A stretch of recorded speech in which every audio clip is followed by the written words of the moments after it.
Hello សួស្តីអ្នកទាំងអស់គ្នាស្វាគមន៍មកកាន់ Channel សម្រាប់រឿង BR របស់មីនចាថ្ងៃនេះដែរមីននឹងធ្វើការសម្រាប់រឿងទាសកររបស់អ្នកប្រុសតក EP 7 បន្តអូខេកុំឲ្យខាត់ពេលវេលាយូរលើទៅធ្វើការស្ដាប់មីនសម្រាប់រឿងទាំងអស់គ្នាចាបន្ទាប់ពីអ្នកប្រុសមកឌឺរបស់យើងប្រាប់ឲ្យទាសកររបស់ខ្លួនលុតចង្គង់ចុះហើយក៏បាននិយាយផ្ដឺទៅបងប្រុសរបស់ខ្លួនថាអេគូហៅចៅលោកមិនគិតទេថាឈុតមួយនេះវាស្តៀងនោះដោយរឿងកាលពីមុនអត់វាជាចំណងចំណូលចិត្តរបស់លោកកាលពីនៅក្មេងនោះអីហួយចៅរបស់យើងនេះធ្វើអត់ដឹងចង់និយាយអីនិយាយទៅប្រអត់ខ្វល់បន្តមកក៏បានងាកទៅនិយាយជាមួយនឹងជាងណាឯងក៏ទៅស្គាល់កន្លែងដែលឯងត្រូវនៅតែឯងនឹងហៅខ្ញុំថាម៉េចពេលដែលឃើញខ្ញុំនោះអ្នកប្រុសតូចគូឡានបានបដិសេធហើយក៏បានខ្សឹបដាក់ត្រចៀករបស់ជាងណានឲ្យហៅនាយថាអ្នកប្រុសឈុតនេះសមនឹងឯងណានិយាយពីថាអានតកូនស្រីរបស់យើងអត់មកអងឯគ្នាយកតែម្ដងពេលនោះហួយចៅរបស់យើងក៏បានលុកមកថាឲ្យវិញគូឡានឯងនេះភ្នែកខ្វាក់ពណ៌ទេប៉ុន្តែឯងដូចជាមិនពិការរឿងនោះទេក្នុងករណីនេះខ្ញុំអាចឲ្យលោកខ្ចីគេពី3ថ្ងៃដើម្បីសាកញ៉ាំគេសិនយីគ្មានអ្នកណាលួយដូចជាពូឡានរបស់យើងនោះទេចេះចែកប្រពន្ធឲ្យគេទៀតកន្លែងនោះរបស់គេតឹងល្អណាស់ពេលដែលនៅលើក្រេនោះពិតមែនណាអត់អីទេអរគុណនិយាយចប់ហើយក៏បានដើរចេញទៅបានគូឡានរបស់យើងក៏បានងាកទៅនិយាយជាមួយនឹងជាងណានឥឡូវនេះឯងដូចជាមានអត្តចរិតល្អណាស់ប៉ុន្តែយើងចូលចិត្តពេលដែលឯងប្រឆាំងនឹងយើងច្រើនជាងវាសប្បាយខ្លាំងណាស់រឿងនេះដូចជាត្រង់វេទនាជាងណានរបស់យើងខ្លាំងជាងគេហេតុតែឪពុករបស់គាត់នៅក្នុងកណ្ដាប់ដៃរបស់គេសុកចិត្តឲ្យគេជីកជន់គាត់តាមតែក្បាលវ៉ាល់ឈុតបន្ទាប់ពេលដែលជាងណានរបស់យើងអង្គុយសុកពេលនោះវិនហៃរបស់យើងក៏បានមកអង្គុយនៅក្បែរនឹងបាននិយាយពីសម្លៀកបំពាក់របស់ជាងណានថាកូនរបស់យើងពាក់អញ្ចឹងទៅស្អាតជាងណានរបស់យើងក៏បានអរគុណប៉ុន្តែវាគ្មានបញ្ហានោះទេថាមើលទៅស្អាតឬក៏អត់នោះខ្ញុំទម្លាប់អស់ទៅហើយជាងណាននិយាយជាមួយនឹងទឹកមុខស្រងោសស្ងាត់វិនហៃក៏បានសួរអញ្ចឹងទៅបើជាលោកនៅជាមួយនឹងគេមែនទេហើយនៅ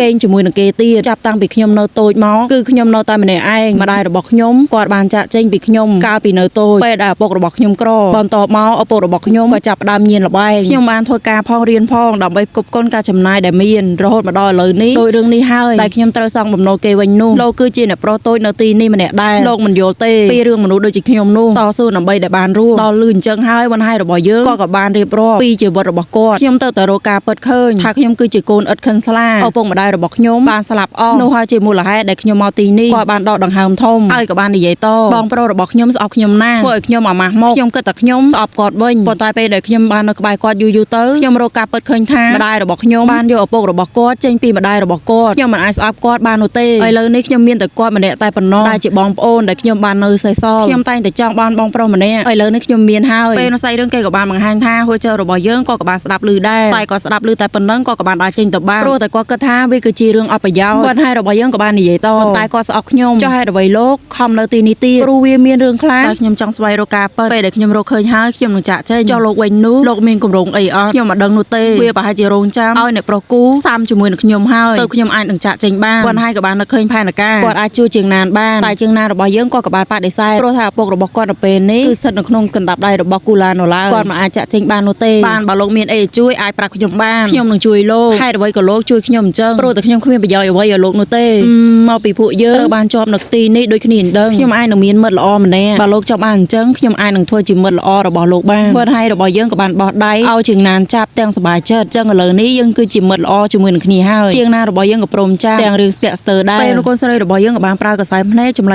កមើលទៅជាងណាឡើងជាងណានរបស់យើងនេះឡើងសួរទៅវិញថាមិនក៏ប្រើខ្សែភ្នែកចម្លែកមើលមកគាត់អញ្ចឹងកូនស្រីរបស់យើងនេះក៏មិនបានຕົកយូរនោះដែរគាត់ក៏បានសួរថាលើកដំបូងដេកជាមួយនឹងមនុស្សប្រុសអញ្ចឹងឈឺអត់កែងជាមួយនឹងកូនស្រីរបស់យើងពិតតែម្ដងបើនៅចិត្តម៉ាក់វិញដឹងតែចាប់វាយហ្មងប្រពន្ធពូឡានេះក៏បានងក់ក្បាលតិចធ្វើជាសញ្ញាប្រាប់តែគាត់ឈឺហើយអត់យល់វិនហៃរបស់យើងនោះទេដូចជាត្រង់សប្បាយចិត្តម្ល៉េះទាំងដែលវាជាការបង្ខំសោះហើយកាន់តែមិនយល់ទៀតនោះកូនស្រីរបស់យើងក៏បានស្ញញអៀនអញ្ចឹងមានន័យថាវាមិនមែនជាការចាប់បង្ខំនោះទេគឺគាត់ពេញចិត្តនឹងទទួលយកវាឈុតបន្ទាប់យើងក៏បានឃើញគូឡានរបស់យើងក៏បានមកចូលគូរូគូអីតែម្នាក់ឯងមើលទៅគំនូររបស់គាត់ឡើង colorful តែម្ដងតែម្យ៉ាងគឺគាត់មិនអាចមើលឃើញពណ៌បានគាត់អាចមើលឃើញត្រឹមតែពណ៌សខ្មៅពេលនោះគាត់ក៏បាននឹកឃើញពីពាក្យសម្ដីរបស់ហួចៅថាគាត់គឺជាមនុស្សដែលខ្វាក់ពណ៌ដល់អញ្ចឹងទៅធ្វើឲ្យគាត់នេះខឹងគាត់ក៏បានខូចគំនូរនោះចោលពេលនោះវិនហៃរបស់យើងក៏បានដើរមករកពណ៌ដែលបានធ្លាក់ទៅលើដីនោះយកទៅឲ្យគូឡានវិញនឹងបាននិយាយថាខ្ញុំមិនបានដឹងនោះទេថាលោកជួយចិត្តគូរូគំនូរដូចគ្នាដែរពេលអង្គរៈមាត់ដៃក៏បានចេះរៀបរាប់ឲ្យវិនហៃរបស់យើងស្ដាប់ថាចៅហ្វាយរបស់ខ្លួនគឺជាមនុស្សដែលខ្វាក់ពណ៌ដល់អញ្ចឹងទៅអាចចៅហ្វាយរបស់គាត់នឹងពឹងតែខឹងផងដល់អង្គរៈមាត់ដៃនឹងនិយាយអញ្ចឹងទៀតក៏បានដាល់អាប៉ែមួយនឹងត្រូវមកដៃដួលទៅលើដីវិនហៃរបស់យើងនេះឡើងកៀងខ្ញុំគិតតែគេប្រហែលជាស្លាប់ហើយមិនដឹងតុកគេនៅនឹងហើយរូបនេះទៅវាដូចជាមានអារម្មណ៍រ៉ូមែនទិកនៅក្នុងនឹងគូឡានរបស់យើងនេះគ្រាន់តែលើគេវិភាគពីរូបគំនូររបស់គាត់លើកទី1អញ្ចឹងទៅគាត់នេះឡើងភ្ញាក់ផ្អើលតែម្ដងងាកទៅមើលវិនហៃរបស់យើងភ្លាម